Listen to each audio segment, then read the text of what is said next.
To Detroit now. A jury is deciding the fate of a police officer who killed a little girl during a raid on her home. During the raid, Officer Joseph Weekly's gun went off, shooting 7-year-old Aiyana Jones. She was sleeping on her couch. Weekly is charged with involuntary manslaughter and has testified that he didn't intentionally kill the girl. Well, the raid was being filmed for A&E's documentary-style TV show, The First 48, and a clip was shown in court.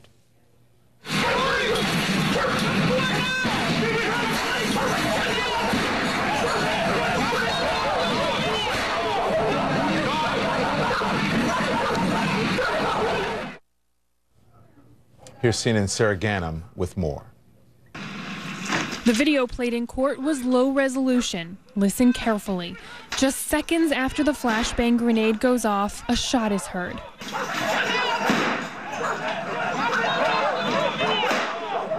7-year-old Aiyana Jones, asleep on a couch, was hit in the head with a bullet from Officer Joseph Weekly's MP5 submachine gun. Now he's on trial for that shooting.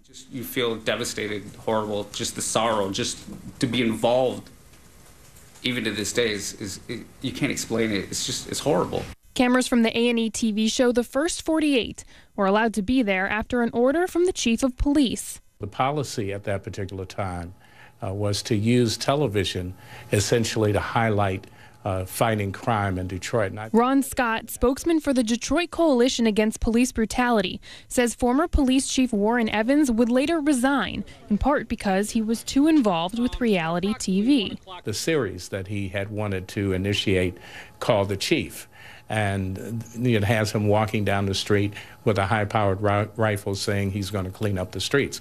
Chief Evans didn't respond to interview requests by CNN, but officers at Weekly's trial said they didn't want cameras there. They were looking for a murder suspect. It just added pressure to the situation. They were nice enough people, but it was very intrusive, I felt, when you're investigating murder scenes. Weekly and his attorneys blame the shooting on the young girl's grandmother, saying she hit the officer's gun when the flashbang grenade went off. Lady jumped up and grabbed my gun and I shot a kid. Ron Scott says that flashbang grenade would probably not have been used if the cameras weren't rolling. I think that was done for the camera. I really do. As much as they say that they didn't want to do it that way, I think that the idea was theatrics. Sarah Ganem joins me now. So, Sarah, what does Joseph Weekly face if he's convicted?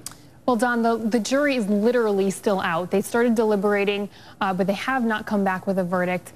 You know, prosecutors say this was negligence. So he's charged with involuntary manslaughter. If convicted, he could face up to 15 years. But no one here is saying it was anything other than negligence, really. Don. Sarah Ganem, thank you very much. Coming up next, 3